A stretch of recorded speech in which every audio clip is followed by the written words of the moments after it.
Are you sick and tired of vague retirement advice? My name is David. I help families with portfolios between $2 and $20 million retire.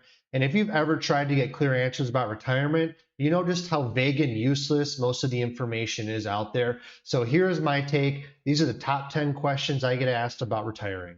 So how much do I need to retire? So take the dollar figure per year that you're going to need and just multiply that by 20. And that's a rough estimate of how much money you're going to need to retire with the income strategy that my firm uses. If you're just using the normal 4% rule, multiply it by 25. Keep in mind, you're at least going to have Social Security and maybe some other guaranteed income like pensions and annuities, and that can decrease the required portfolio size. Am I saving enough for retirement? So when you are 10 years out from retirement, you're going to want to make sure you have about 10 years of your income in retirement saved up. When you are 5 years out from retirement, you're going to want to have about 14 years of your income saved up. And then right at the retirement time, when you have about 20 times your retirement income saved up, that's a pretty comfortable amount to have in your portfolio. So in general, depending on when you start saving, when you're doing Roth, you're going to want to put at least 15% of your income away every year. And if you're doing a pre-tax contribution, like a normal 401k, you're going to want to put at least 20% of your income away each year.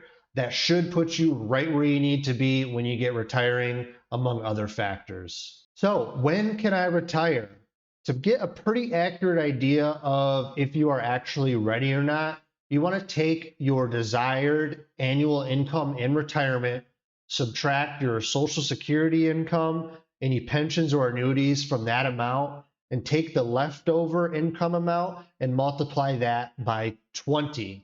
And if your portfolio is right in that range, that's a pretty good indicator that you are ready to retire. And at my firm, what we can do is confirm that for you and get you on the right path to have a retirement where you're not going to run out of money. Which then segues into the next question, which is, how do I avoid running out of money in retirement? And this is the most critical question that my firm answers for our clients, because it is the center of everything we do, is making sure that our clients don't run out of money. On the flip side of that, what we also avoid is that we don't want our clients dying with a mattress stuffed full of cash to the point where they weren't able to enjoy their retirement either. And here's what our strategy looks like.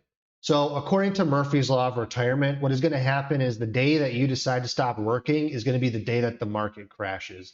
And believe it or not, the worst time to retire was not in 2008 during the last financial sustained stock market crash. It would have actually been in the 80s, where there was periods of stagnant market returns with super high inflation. Strategies such as the 4% rule or living off of the dividends and interest would have actually failed during those periods of time. So what we use is a strategy called the guardrails approach, which was designed to be able to sustain withdrawals during the 80s and not have a failure on the portfolio. What this does is it allows us to adjust distributions based on what the market is doing. A, so we avoid running out of money in retirement, and then B, so that we avoid leaving a mattress stuffed full of cash behind and we weren't able to enjoy our retirement. So what are your retirement taxes going to look like? The good news is there's a lot of things that we can do when you're retired to shift where we're pulling money from to try to lower your tax bill as much as possible. Most of the people that we come across have everything in pre-tax 401ks and IRAs.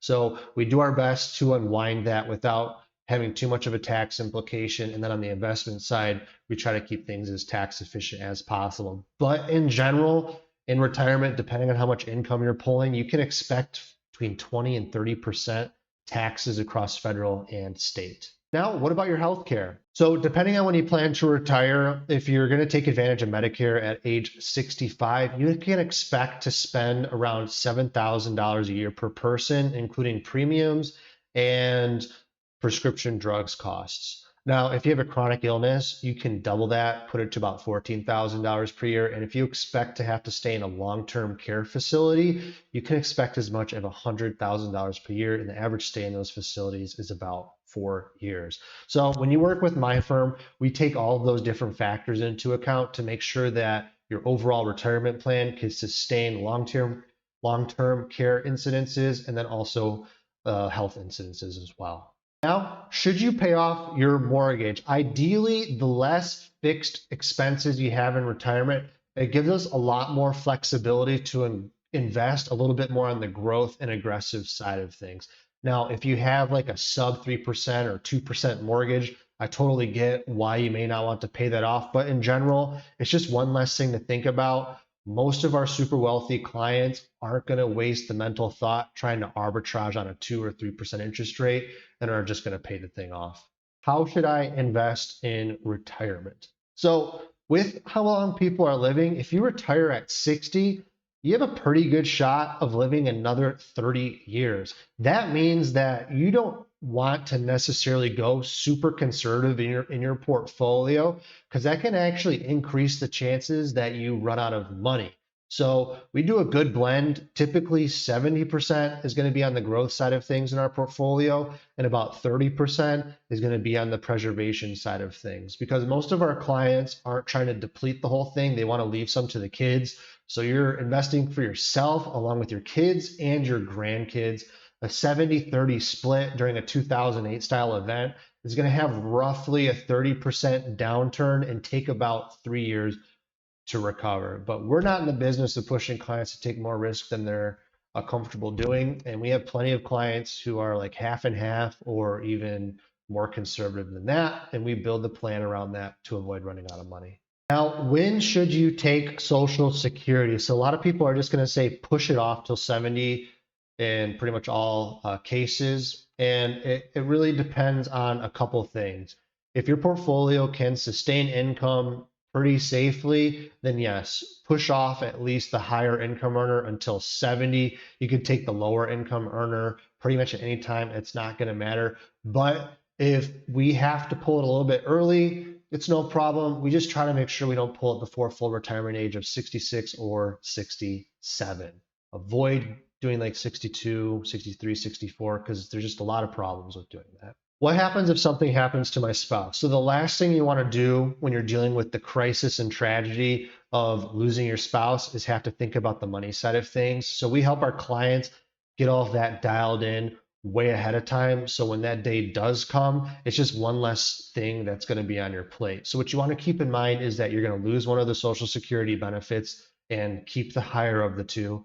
If you have annuities, you want to look ahead of time and see what the implications are.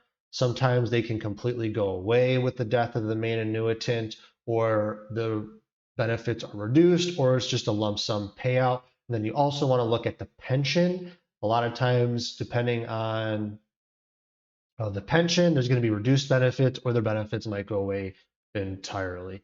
And at my firm, that's what we help you sort out. You want to know where you stand? I know a lot of this information can be a little bit overwhelming. The good news is I built a free calculator on my website where you can put in either your current portfolio size, and it'll tell you how much my firm can generate for you in annual income, or you can put in what you want your income to be in retirement, and it'll spit out how large your portfolio would need to be. There's no opt-in necessary, no personal information, no email. It's just a completely free resource that's available to my viewers. Just go to my website at tetrawealth.net. Thank you.